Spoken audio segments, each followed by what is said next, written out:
Welcome back my YouTube channel. तो दोस्त, आज हम लोग एसएमई के आईपीओ को कुछ डिटेल में बात करने वाले हैं। तो क्या इसका प्रॉस और क्या इसका कॉन्स रहने वाला है, तो इसका सीधा सीधी आप बोलेंगे तो क्या इसके पॉजिटिव और क्या इसके नेगेटिव रहने वाले हैं। जब भी हम किसी एसएमई आईपीओ में लगाते हैं तो क्या रिस्क रहता है और क्या हमें रिवॉर्ड रहता है, वो हम लोग इस वीडियो में डिस्कशन करने वाले हैं। तो वीडियो को थोड़ा बारीकी से देखिएगा और इसको समझने की कोशिश कीजिएगा, क्योंकि आजकल बहुत लोग जो है वो ट्रैप हो रहे हैं एसएमई आईपीओ में। और उसका क्या ट्रैप होने का रियल रीज़न क्या है वो मैं इस वीडियो में बताने वाला हूँ। तो वीडियो को लास्ट तक जरूर देखिएगा, ठीक है। तो चलिए थोड़ा सा हम लोग देख लेते हैं कि 2025 का जो आईपीओ लिस्ट है वो कौन कौन से आईपीओ यहाँ पे देखिए। यहाँ सब आपको यहाँ पे नाम दिख रहा होगा और यहाँ पे एसएमई आईपीओ का जो जीएमपी है वो दिख रहा होगा यहाँ पे, ठीक है। जीएमपी आईपीओ प्राइस वो दिख रहा होगा आपको यहाँ पे। तो सबसे पहले आईपीओ 1 2 3 4 7 मतलब 10 12 आईपीओ अभी जो हैं वो आने वाले हैं और भी आगे यहाँ पे आएंगे। तो थोड़ा सा मैं प्रोस एंड कॉन्स का पहले मैं इसको बात कर लूँ। तो मैंने यहाँ पे कुछ डेटा जो पहले से कलेक्ट करके रखा है। तो प्रोस में और कॉन्स बात करने से पहले मैं थोड़ा सा आपको डिटेल में थोड़ा सा समझा देना चाहता हूँ कि आजकल क्या है कि आईपीओ एक ट्रेंडिंग में आ गया, ठीक है। एक फैशन की तरह हो गया कि जब भी कोई नया आईपीओ आता है, आप आईपीओ में पैसा क्यों लगाते हो।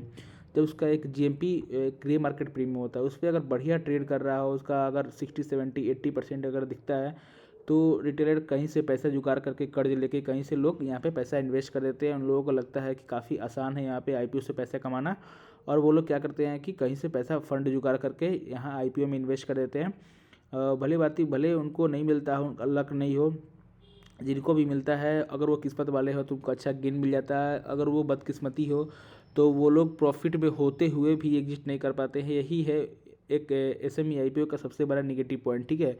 प्रॉफिट में होते हुए भी अगर आप एग्जिट नहीं कर पा रहे हो तो उसमें फिर पैसा क्यों ही लगाना मेरे दोस्त। मतलब कि जब आप प्रॉफिट में देख रहे हो, ठीक है। मान लीजिए कि आपने किसी एक आईपीओ में एसएमई आईपीओ में पैसा लगाया और वो आईपीओ आपका जो है लिस्टिंग गेन अच्छा भी लिस्ट हुआ 80 90% के आसपास का। जब आप 80 90% प्रॉफिट दिख रहे हो और पर डे उसमें लोअर सर्किट लगे जा रहा है तो आप उसमें प्रॉफिट लॉक ही नहीं कर पा रहे हो। तो प्रॉफिट देखने से थोड़ी होता है, मार्केट में प्रॉफिट को बुक करने से होता है, ठीक है।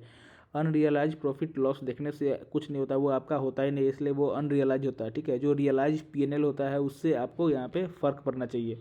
तो मेरा ये ओपिनियन होता है कि सबसे पहले आप अच्छे एसएमई को चूज़ कीजिए, 1 2 दिन रीड कीजिए आने से पहले, फिर उसके बाद उस कंपनी में पैसा इन्वेस्ट कीजिए। अच्छा लिस्टिंग अगर अच्छा यहाँ पे अगर जीएमपी दिख रहा है उसके अकॉर्डिंग आप यहाँ पे आईपीओ में पैसा लगाइए, ठीक है। तो सबसे पहले हम लोग थोड़ा सा कॉन्स का बात कर लेते हैं। तो आजकल जो भी आईपीओ एसएमई का आईपीओ आ रहा है तो सबसे पहले तो वो फुल्ली सब्सक्राइब या आप ओवर सब्सक्रिप्शन बोल सकते हैं। यहाँ पे वो ओवर सब्सक्राइब हो जा रहा है। कंपनी को चाहिए 5 करोड़, तो यहाँ पे लोग 500 करोड़ 5000 करोड़ यहाँ तक 50,000 करोड़ तक लोग देने के लिए यहाँ पे तैयार हो जा रहे हैं, ठीक है।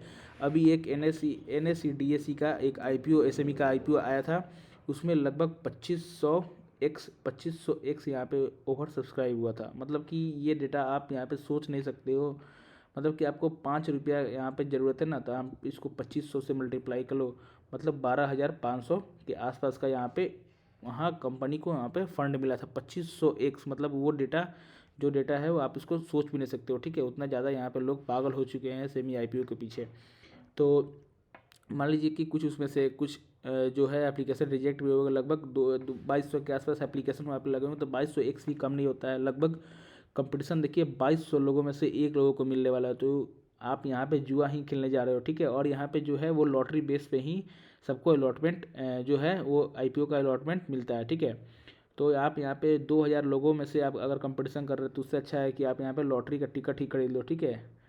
तो पहला यहाँ पे इसका कॉन्स होता है ओवर सब्सक्रिप्शन, और दूसरा कॉस्ट होता है उसका जो कॉस्ट इफिशियंसी जो होता है ना, कॉस्ट उसका जो हाई होता है, ठीक है। अगर आप एक लॉट के लिए भी अप्लाई कर सकते हो, एक लॉट में उसका बहुत सारा उसमें शेयर्स आते हैं, लगभग 500 700 1000 2000 अकॉर्डिंग टू प्राइस के उसमें शेयर होते हैं। और वो मिनिमम इन्वेस्टमेंट 1 लाख उनका 1 लाख के ऊपर ही होता है, ठीक है।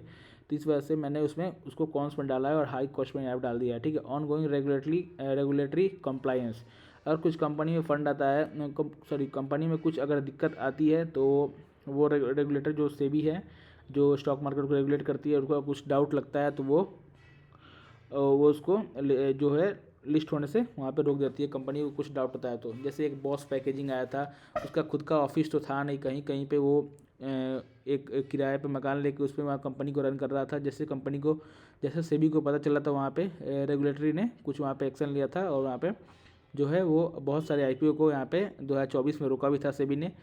और लॉस ऑफ कंट्रोल, ठीक है, लॉस जो होता है इसमें लॉस का कंट्रोल जो होता है वो नहीं होता है। जैसा कि मैंने आपको बताया कि अच्छा लिस्टिंग गेन मिलने के बावजूद यहाँ पे अगर पर डे लोअर सर्किट लगेगा तो आप कहाँ से एग्जिट कर पाओगे, ठीक है। इस वजह से आप उसको प्रॉफिट, अनरियलाइज प्रॉफिट आप देखते ही रह जाओगे वहाँ पे कि आपका प्रॉफिट कम होते जा रहा है, कब प्रॉफिट आपका लॉस में बदल जाएगा ये भी आपको पता नहीं चलेगा, फिर भी आप यहाँ पे एग्जिट नहीं कर पाओगे, ठीक है। मार्केट का वो अलग ही प्रेशर होता है। अगर मार्केट का ट्रेंड पूरा अगर चेंज हो गया है तो उसके मतलब कि मार्केट 1% गिरता है, वो 2, 3, 4, 5% लोअर सर्किट में ही वो लोग क्लोज हो जाते हैं। Risk of share price volatility, यहाँ पे जो है वो मैनिपुलेट भी होता है। SME IPO जो भी छोटे IPO होते हैं, वो छोटे शेयर्स होते हैं, उनको मैनिपुलेट भी यहाँ पे किया जाता है। तो चलिए थोड़ा सा प्रोस देख लेते हैं। पोटेंशियल फॉर प्रॉफिट भले ही इसमें ज़्यादा होता है और आप कह सकते हैं कि जो प्रॉफिटेबिलिटी होता है, अगर आप बुक कर लेते हैं रियलाइज में तो आपको अच्छा लिस्टिंग मिला तो काफ़ी अच्छा प्रॉफिट आपको देखने को मिलेगा।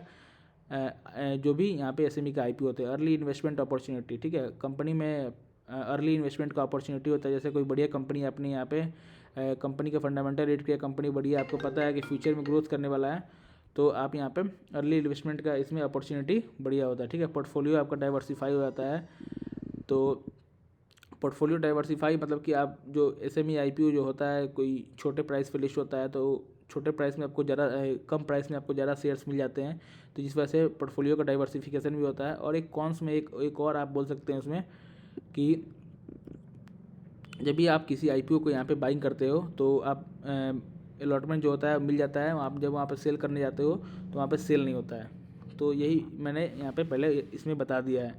तो सपोर्ट ग्रोइंग बिजनेस, जो सपोर्ट करता है बिजनेसेस को ग्रो करने में। और यहाँ पे लिक्विडिटी भी थोड़ा सा, यहाँ पे लिक्विडिटी इजी टू, यहाँ पे सेल लिखा है लेकिन यहाँ पे इजी टू सेल तब होता है जब यहाँ पे लिक्विडिटी ज़्यादा होता है। जो बढ़िया कंपनी होते हैं SME IPO में, वो उनमें थोड़ा सा लिक्विडिटी ज़्यादा होता है, उसमें बाइंग सेल हमेशा बना रहता है, जिस वजह से आपको यहाँ पे ईजी आप वहाँ पे सेल कर सकते हो जो भी आपका IPO अलॉट हुआ है, ठीक है। तो ये हमारे प्रॉस एंड कॉन्स थे, ये हमारे व्यू है। अगर आपको जो भी SME का IPO हो, मेन बोर्ड का IPO हो, अगर आपका फंडामेंटल अलाउ करता है कि हाँ मुझे इसमें पैसा लगाना चाहिए, मेरे फंड कुछ पड़े हुए हैं, तो आप इसमें डेफिनेटली लगा सकते हो, इसमें कोई दिक्कत वाली बात नहीं है, ठीक है। लेकिन पहले रिस्क को मैनेज कीजिए, कितना आपका उस पर IPO में रिस्क बनने जा रहा है, तो वो पहले से आप उस पर डिसाइड करके ही IPO में एंटर लीजिएगा, ठीक है। नहीं तो SME IPO में बहुत ज़्यादा रिस्क होता है। SME IPO में बहुत ज़्यादा रिस्क होता है एज़ कम्पेयर टू यहाँ पे मेन बोर्ड IPO से, ठीक है। तो ये मेरा अपना ओपिनियन था, मैंने आप लोगों के साथ शेयर किया। अगर आपको अच्छा लगा या आप किसी SME IPO में फंसे हुए हो तो एक बार कमेंट बॉक्स में बताना कि हाँ मैंने एक SME IPO यहाँ पे अप्लाई किया था, मुझे मिला भी और मुझे प्रॉफिट दिखा भी, लेकिन मैंने प्रॉफिट को लॉक नहीं कर पाया, अभी भी मेरा वो लॉस में पोजीशन चल रहा है। तो एक बार कमेंट बॉक्स में जरूर बताइएगा ऐसे कितने लोग हैं और कितने लोग प्रॉफिट को लॉक कर चुके हैं और कितने लोगों को यहाँ पे SME का IPO अलॉट हुआ है, ठीक है। बहुत कम लोगों को अलॉट होता है क्योंकि इसमें कंपटीशन जो है दिन पर दिन बढ़ते जा रहा है। तो इस वीडियो में इतना ही बात करते हैं। वीडियो अच्छी लगी तो प्लीज़ लाइक कर देना, चैनल पर नया हो चैनल को सब्सक्राइब कर लीजिएगा, और वीडियो अच्छा लगे तो दोस्तों के साथ शेयर भी कीजिएगा, और इन्फॉर्मेटिव लगे तो एक बार कमेंट करके मोटिवेट भी कर दीजिएगा। तो थैंक यू दोस्त, मिलते हैं आपको नेक्स्ट वीडियो में, तब तक के लिए बाय।